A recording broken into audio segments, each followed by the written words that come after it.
safe traffic. Call us to order, and we have one item on the agenda, and it's a zone change recommendation on, it's item 1695 zone change. At this time, I'm going to turn the floor over to staff. Thank you, Mayor, Commissioners. Thank you for assembling again really quick. The confusion around the road the other day really, for us, felt like it was, because it is now a state project, we want to clarify that and then have the confirmation, the discussion around the comp plan. And I'm going to let Stephen do that since it's a legal document and let him describe, you know, kind of what our TAC traditionally has been. And so go ahead, Stephen, if you want to get started. Sure. Thank you.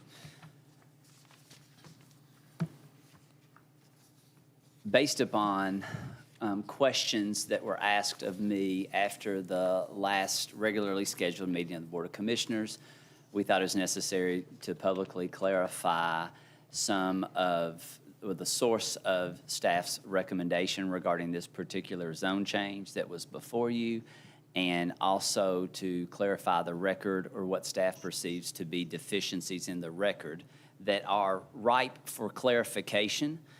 To begin, you should be aware and know that staff has been in constant contact with the developer and developers council, who have both displayed a high degree of professionalism in identifying the issue to be resolved. And at the end of the day, they simply want to commence and conclude their project.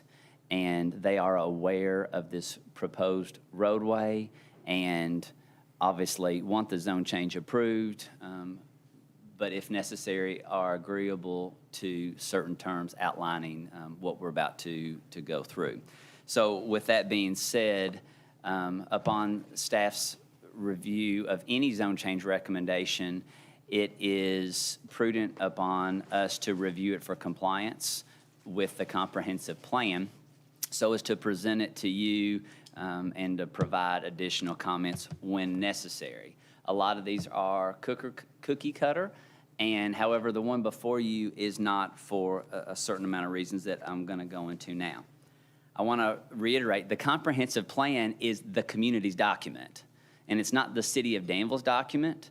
It is a conglomeration of a community-wide effort to say, this is what our community wants to have, with participation of the Bull Fiscal Court, the Board of Commissioners, the Planning Commission, a host of public forums, create this comprehensive plan, which is a public document. It puts landowners on notice of a host of potential issues, including Chapter 7, which outlines transportation needs, which is where I want to focus today. So if you will look at the figure that's on the board now, which is 7.4, this is in the city's comprehensive plan, and you'll see the oval that is highlighted in yellow, and you can see the north-south proposed collector roadway that is part of this community's collector plan, transportation plan and comp plan. This is known not only to planning and zoning, but to the community at large. It's posted, it's been online, this is your document, your community's document. Let's see here, I'm trying to make sure, which one is that? How can I get this, Earl? What is the highlight, what shows the little laser? Is that? There. So just for clarifications, you see this is Lexington Road here, and this would be the proposed road from 34 down here to Stanford Road or Lancaster Road. So this, I'm sorry, that is Lancaster Road, that is Stanford Road, that is the proposed collector road, which has been in the comprehensive plan. The next document is figure 7.5 of the comprehensive plan. And again, this is proposed rural collector streets. And again, you'll see it's just in a smaller, so county by county, but it shows the roadway, proposed roadway that's been in discussion right here. So this is the community's document of perceived transportation needs and connectivity roadways within the county and the city. This is the next page in the comprehensive plan. Paying particular attention to the top section, which we're blowing up here for ease of reading. So it starts out by making reference to the figure that we previously looked at, and shows the proposed roadways. This is the sentence of particular importance. These street plans should be coordinated with proposed development taking place, and attempts should be made to ensure that development occurring where collector streets are proposed conform as closely as possible to the recommended street plans for Boyle County, in the figures we just looked, in the city of Danville, both figures, in relation to alignment, location, and dedication of adequate right-of-ways. So staff was able to quickly review the Planning Commission's recommendation for approval to see that this particular aspect of the comprehensive plan was not adhered to. So in regards to that, conversations with the developer about this roadway occurred as early as May, not only with the Planning Commission staff, but also with the developer himself and council. There was much attention made about what documents were presented and the city requested be a part of the zone change recommendation. However, something as essential as Chapter 7 to the facilitation of transportation needs in the community is something that is just one of those things that the city typically doesn't have to point out. They are typically incorporated by reference and condition into zone changes. For whatever reason, that was not a part of a condition that was added in the Planning Commission's proceedings. And so when it came to city staff for review, there was quite a bit of conversation about how this could be added into the alignment so as to protect what has been not only a stated goal in the comprehensive plan, but of this commission for quite a substantial amount of time. That, in fact, adheres to the fact that the state has funded the design of this general proposed roadway, and it is incumbent upon the commission to protect these types of corridors in the comprehensive plan that's been approved and vetted community-wide.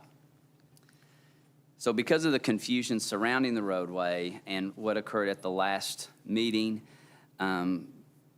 we thought it was appropriate and necessary to review this item now publicly and with you, which we have reviewed privately as well, to reiterate the critical nature of any development complying with Chapter 7 to accommodate recommended street plans and in relation to alignment, location, and dedication of rights-of-way. The developer is not opposed to the roadway per se or providing it. Matter of fact, the land was purchased with knowledge of this proposed roadway of being a public record. And it is something through the comprehensive plan that whether the developer had a copy of the roadway or not, the public is on notice of this comprehensive plan and all projected roadways in this community. So it's the standard that developers are held to, and it's also, we often look at this as one-sided, but it's two-sided because it also gives developers assurances of future connectivity and future access to roadways and land in the community. So with that being said and those clarifications being provided, and the clarification that you sought after the last meeting, the purpose of today's meeting is to seek a reconsideration of the zone change. The only manner in which to adequately protect the dedication of the right-of-way as shown in conjunction of compliance with Chapter 7 of the comp plan is to have a de novo hearing where the developer essentially represents the project and for the purpose of adding this condition to the zone change matter before it is made official. And as far as timing is concerned, the commission would not have a first, even if the commission were to proceed on its normal schedule, you would not have a second reading of a zone change approval until the last meeting in November. And that timeline can still be achieved even with the de novo hearing taking place to rectify this matter and make it in compliance with the comp plan. I'm happy to pause for a moment if we want to.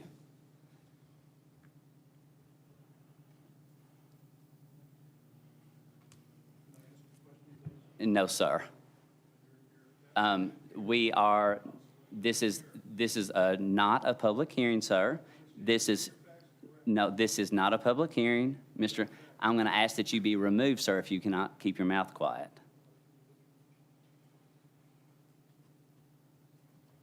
My role as counsel is to assure the adequacy of due process, which I do not take lightly. These meetings are not public forums. They are not public hearings. They are public forums, but they are not for public input. If we want public input, you do that in a public hearing. And we have a mechanism to do that. It's inappropriate to do so now. A developer is represented by counsel, no one else. No one can speak on behalf of the developer except for the developer and his counsel, which we have done. And we are in communication with, and I understand his counsel is watching live today as well because he could not be here in person. And we have conveyed to the developer that staff has no objection to the proposed plan. Rather, I think the city has looked at the plan with a lot of gusto and wants it to be a successful project, not only for the developer, but for the city of Danville. And sometimes we have to back up to clean the record. Now, we have a history of doing that on several occasions here. And in the occasions that I've participated in, the zone changes have never been denied. They have merely been reheard to clarify certain parts of the comp plan are adhered to. When the record is devoid of certain complications or certain matters that are critical to the city's vision, such as proposed city and county street and roadways and connectivity, then it becomes essential to do so. It may be appropriate to add, too, that in conversations with Kelly Baker from the Transportation Cabinet District 7, he has reiterated the essential nature of having local bodies publicly support and protect the proposed roadways as a critical element and step in securing funding, which would be the next phase of the project.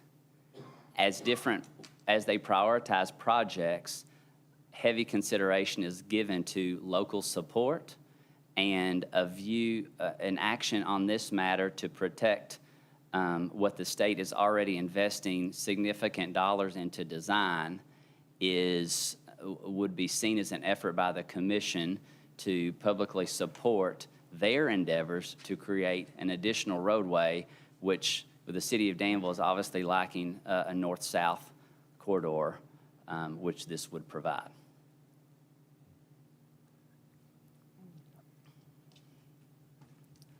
So while the process is unfortunate that it wasn't added at the original Planning Commission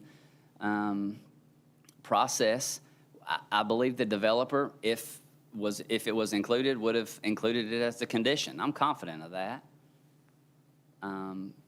However, we can still get it right. So it's not been the cleanest of processes, I'll give you that. However, we have an opportunity to make it right and do so on the same timeline that will achieve the developer's needs. Okay, in order to get into Q&A, we need a motion and a second, and then we can do Q&A, and the motion can either be, after the Q&A, voted upon, up or down. Well, I agree with you. The one question I wanted to ask is that Eric Officer, what we do, the 25th of November 2021 will be the deadline for up or down for the zone change. You're saying that doesn't change? This city commission will have taken final action on this matter Yeah. by the second meeting of November, Yeah. regardless of what you do here today. Yeah, okay. And having a public hearing, which will commence before the 25th of November, there'll be an opportunity for input from lots of different people, and it'll be a representation of what planning and zoning has already done as well?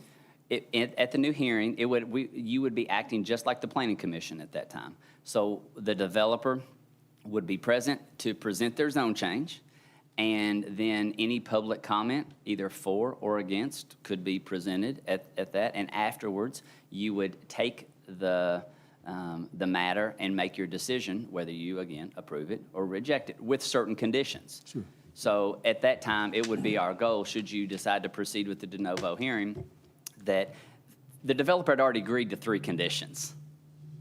And so we would ask the developer to recommit to those conditions, as well as the dedication of right-of-way on a future design plans, which were already in conversation on that particular item.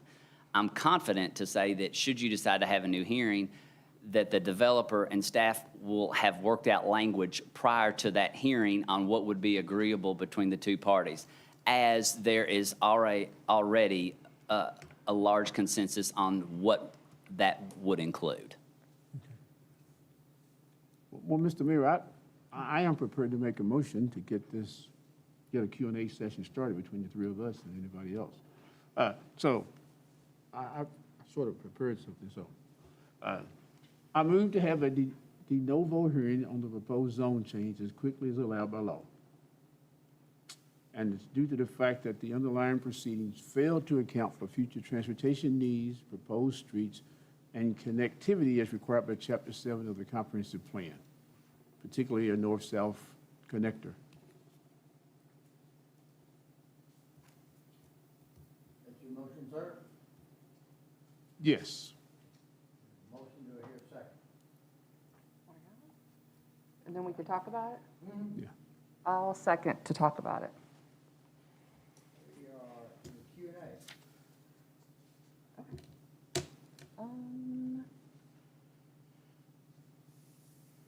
So did you want planning and zoning to show all 4 roads in the picture at the meeting? What do you mean, all 4 All roads? 4 proposed city streets are in the applicant's property, right? 1, 2, 3, 4? I think the particular zone change, Commissioner Holland, though, is not of the whole area in question. While he owns a bulk of that property, the particular zone change is in an area that only incorporates this roadway, not this one or that one. Okay, because in the picture I saw, it had this one, the short one, and 2 across. And I There- just wanted to make sure that, I mean, is the rule just to show all proposed roads all the time? Or was this one far enough along to, We would have an Address. expectation that no zone change approval would be brought before you without ensuring the dedication of right-of-way as prescribed here. So it says any future development should have recommendations for these street plans incorporated into them. So to answer your question in general, yes, any potential development that has a future collector street within the county should be shown as a condition, okay. which is not atypical and has been done in this county for decades. And for some reason, the lawyer told them no, that, you know, you can't do like a inverse condemnation. I couldn't hear everything during the hearing. People were talking over each other. It's kind of hard to hear, but. And again, it's not my job to evaluate any legal advice that was provided to the planning commission. And we're not talking about an inverse condemnation. That's not even an appropriate topic of conversation for what's transpiring Okay, here. that's good. I couldn't hear very well anyway. Sure. It was kind of muffled.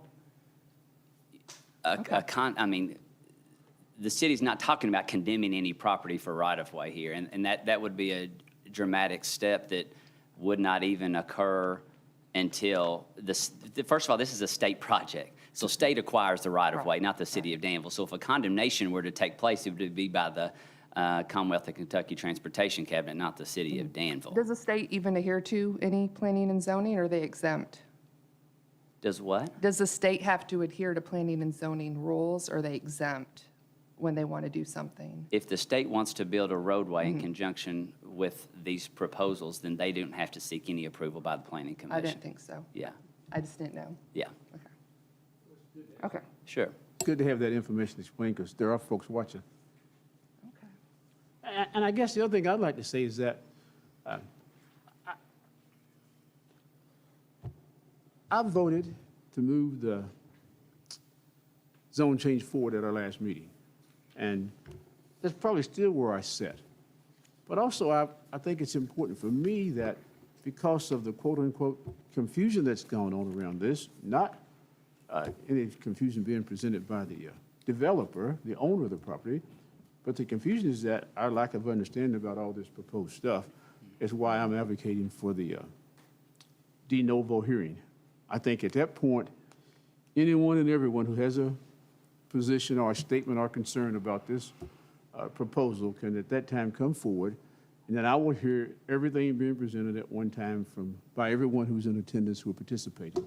And that will be the final input from where I sit until we decide to vote on the 25th of November. You're precisely correct in that the information be represented, all sides will have an opportunity to be heard, and you can also correct what is a deficiency in the record without presenting any delay to the developer. Sure, good, good.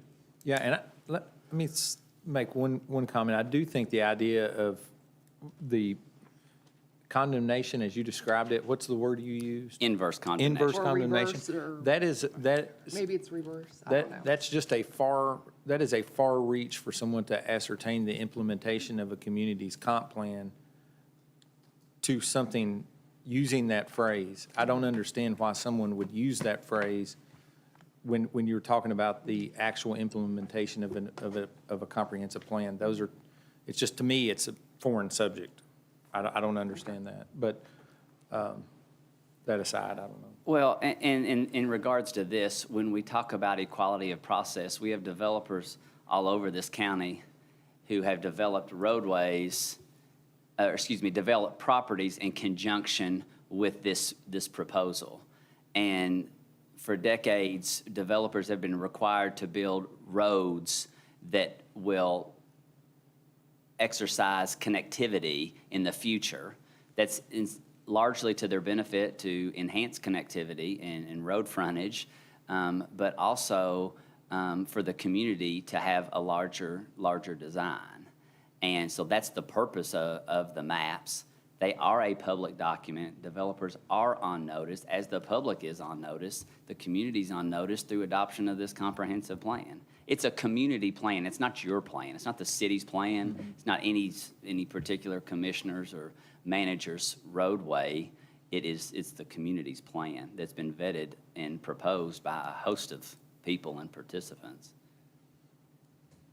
Yeah, and there's strategies that have always been employed, not just in Danville, but throughout the United States, on ensuring connectivity happens for a neighboring property owner.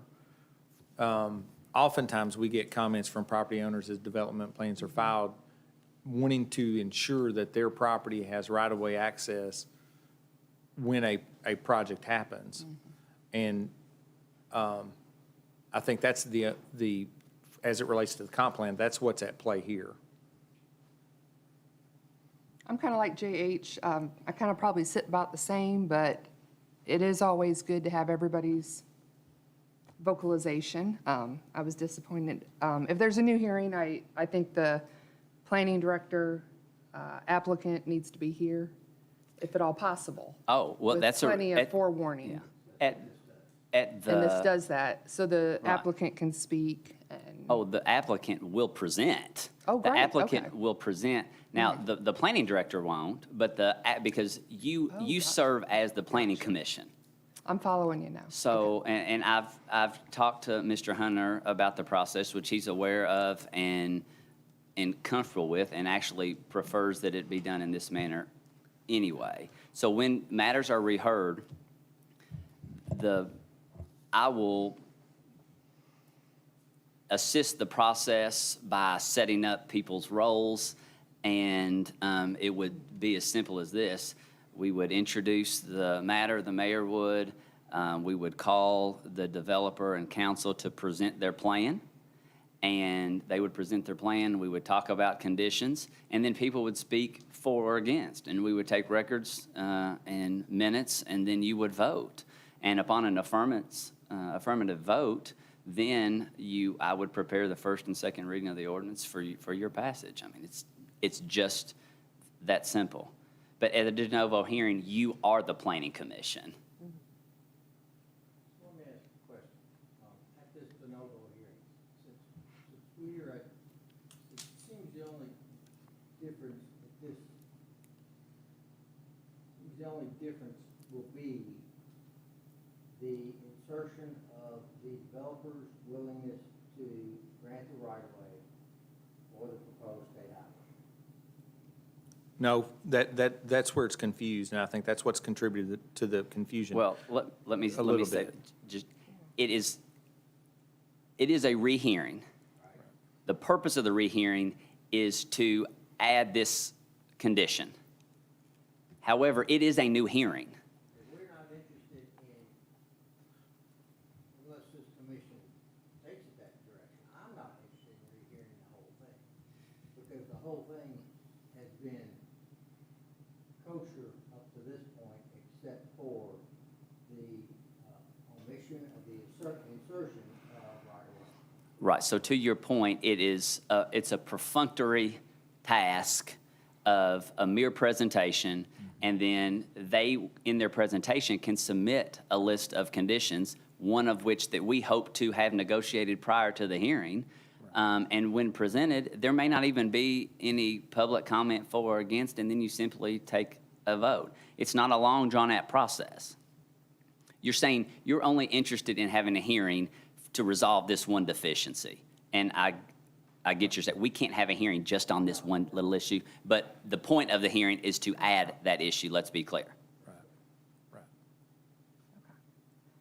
I had questions which might be more appropriate at the hearing about different routes planning and zoning could go to achieve those goals, like 3 or 4 different ways, or should I ask that now? You can ask that now. I Or- have talked with Mr. Hunter about those that I think you are going to describe, none of which are Maybe. appropriate in this situation. Okay. And so while there are different ways that you could possibly do, one of which is by being a plat note, I would suggest having a plat note requirement on the zone change condition itself, which just gets it of record in 2 places. It's cleaner. Yes, it has it both ways, but there are no ways at this time to add the condition outside of, there's no question that the de novo hearing is the cleanest, most appropriate manner afforded by law to add the condition. Okay. And that would be better than waiting for a site plan and adding a condition then? Correct, Okay, correct. thank you. Because, again, your job as a commission upon vote is to say, when we approve something, we are certifying as a commission that the zone change recommendation meets the objective presented here in Chapter 7. And I stress to you that you can't do that in good faith, because the current record is devoid of any confirmation recommendation in relation to alignment, location, and dedication of rights of way as presented of record in these figures. And how long ago was alignment determined? Was it just a few weeks ago, or was it months ago? For the proposed roadway? Yeah, The yeah. language that we would have, we say generally, and that's why it says in here, as closely as possible to the recommended street plans. We know that these are recommended street plans, right? So the language we would propose as a condition and that we've floated to the developer for consideration is that dedicated right-of-way will be provided based upon a final plan by the Transportation Cabinet. And what I added, which I thought was only a fair thing for the developer, was to provide them that in the event that the roadway was not funded, that within a period of 5 to 7 years, they could seek to remove that condition from you. And so that wasn't their idea, that was my idea, to provide them full use of their land should the roadway be discarded. And so again, it provides an off-ramp, but for now, which is in trying to adhere to a comp plan, which we are charged with trying to ensure that you make a good faith decision based upon full compliance, would at least provide for that condition at this juncture. And to be clear too, the figure 7.4 was drafted well before the property owner actually acquired the property. So the alignment shown, 2011? Was it 2011 or 2015? I'm not sure when that drawing in its current format was created, but the Transportation Cabinet picked up the alignment as a cheaper, more efficient alternative in that Ghost Pike already exists to an extended rural bypass on the east side of the county. And so the state used our comp plan to amend their approach to solving transportation needs inside of our community. And they proved that in the 2012 to 2014 range when they completed that small urban area study. So the idea around this alignment through those properties in question predate the current ownership of the property itself.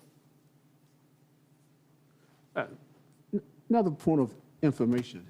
I'm going to buy some land that's right there by those 3 connectors roads that Commissioner Holland was referring to earlier. And as I buy this land, whose responsibility is it to inform me that this is a proposed? That is a great question. It is, when you pass this document, it is a public record, and there's a legal doctrine called public notice. By your mere passage of it and posting it by Planning Commission online, it's the developer's or a property owner's right and burden to be aware of it. It is not the city's, it is not the Planning Commission's, it is not the fiscal courts, it's not the Heart of Danville, Industrial Foundation, you name it. And it is also a right of a neighboring property owner to take advantage of this drawing. So in other words, we've had comments in the last 2 weeks identifying a route on your map with a property owner that indicates to us, yeah, we're going to take advantage of a future road somewhere because now we will have access that we currently do not have. So by them then therefore making an investment, they're relying on your comp plan to invest in your community, right?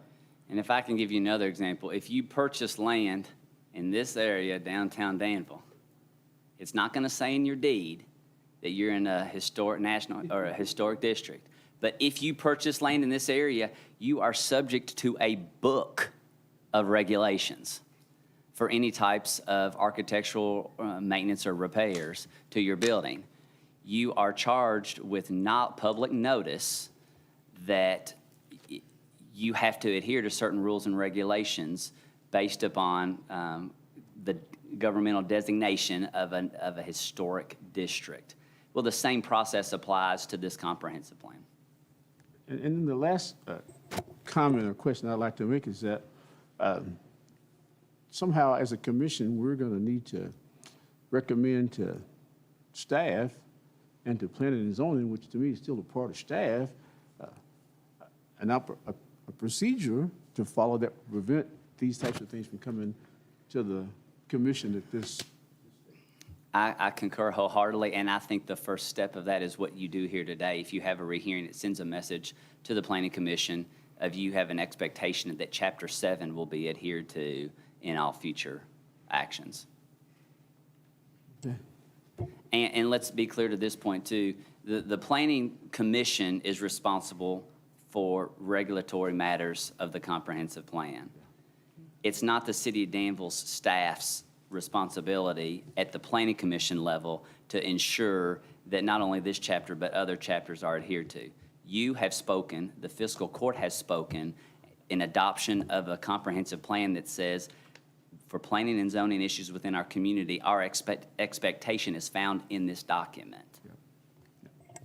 Well, I appreciate that. I'm just trying to get information out for us, but at the same time, Sure, and I understand, So I the- think that's for the public. important to do, and we have to, it's, these issues, after the expanse of any certain amount of time, we revisit these issues. It's almost like clockwork. We have new elected officials, we have new understandings, new staff, and it's important to have these conversations on a regular basis to reiterate roles and responsibilities and policies. So I don't view this as a negative process. I mean, this is something that's positive in the fact that we're having the discussion. It can be fixed and adhered to in a manner that is a win for the developer who gets the zone change, the city's vital interest in connectivity, and the state's interest in connectivity and transportation needs can all be met here. And I'm confident they will be. And that'd be great that everyone will be heard, because that was probably my big issue, was this person says this, and, you know, just to Right. hear everybody and have it all out in the open. Sure. And that is important to have people be heard. We have to, it's a little bit complicated when you have a developer who is a corporation. Corporations speak through either their authorized officers or counsel. So we have to have roles defined carefully. And corporations, companies can only speak through counsel or their officers. and I think the other point that's, I keep thinking all these neat things I've been trying to say to folks as they've talked to me about this, is that it is not standard procedure for J.H. Atkins as a city commissioner to attend planning and zoning hearings.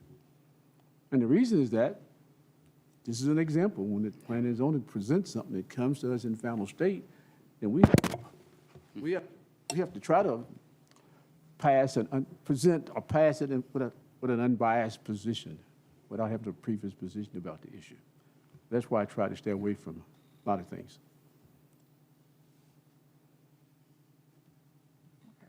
Any further questions?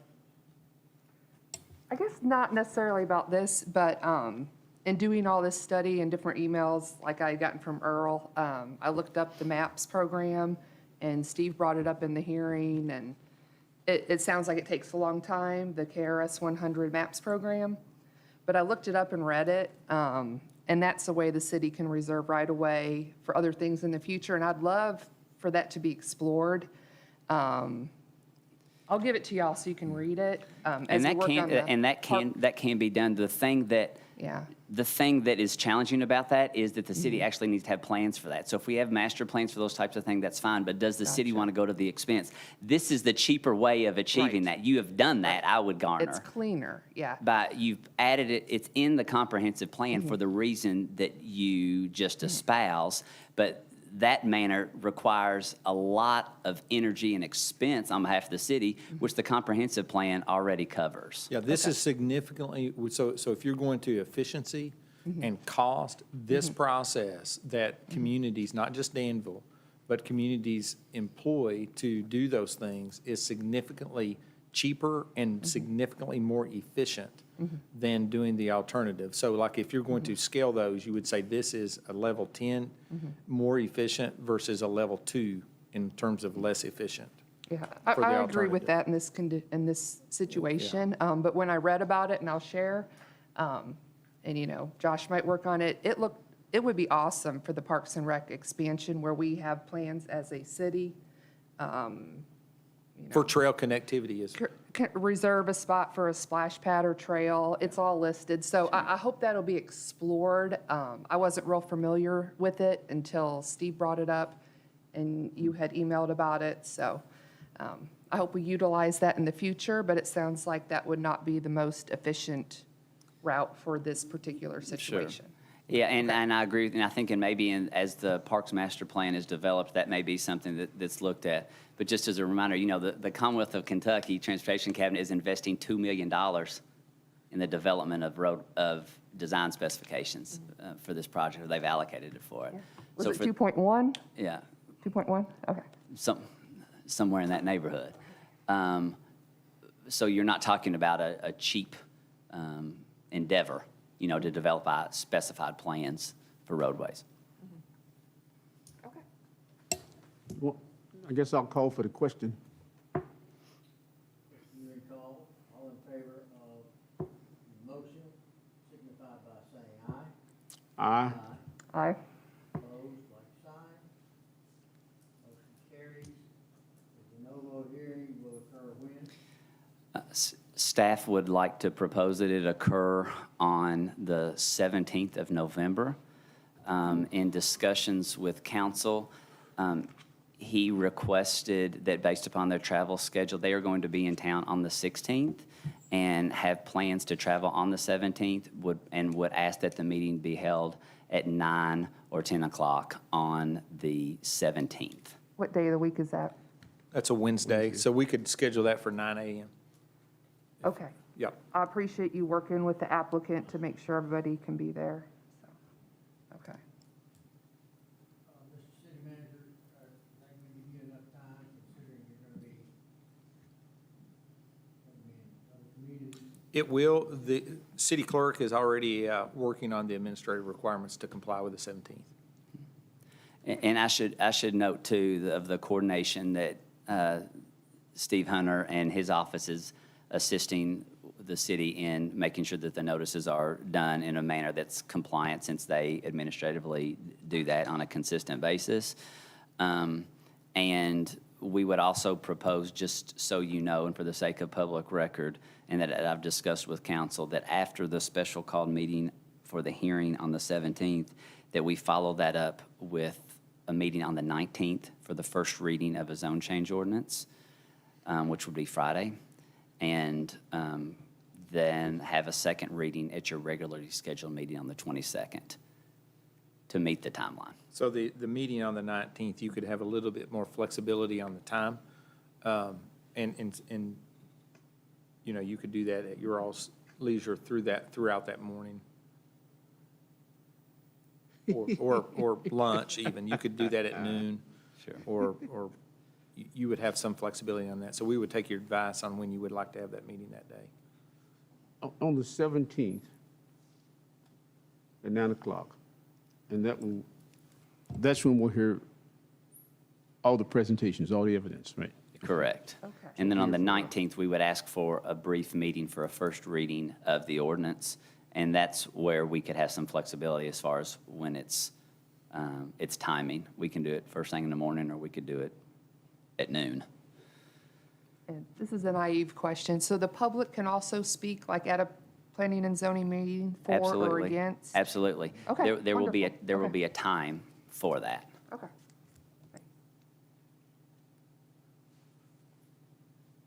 So if we're going to propose times, do we want to propose a time, let's say just 11 o'clock on the 19th? Or noon? Either one? Either one works for, Do those Thanks. work, Commissioner Hall? 11. Okay. Mayor? Okay, so then we'll do the 19th at 11, Madam Clerk, and then we'll have the second reading of your ordinance at the regularly scheduled meeting on the but 22nd. you want to check with our other two partners on that time for the 11th? Now, the 17th is pretty in place, but I think Yeah, 11th, sure. okay. We can have, the clerk, city clerk can verify with the other two commissioners on those for us, for sure. Well, we got three of us that said we can be here, so we have but I don't want to leave them out, though, because Sure. they wouldn't mind us leaving them out, probably. Anything else? None? Council, anything further? No, Mayor, thank you. Chair will entertain a motion to adjourn. So moved. Second? Seconded, all in favor, say aye. Aye. Aye. Opposed, like sign. We are adjourned. Thank you all.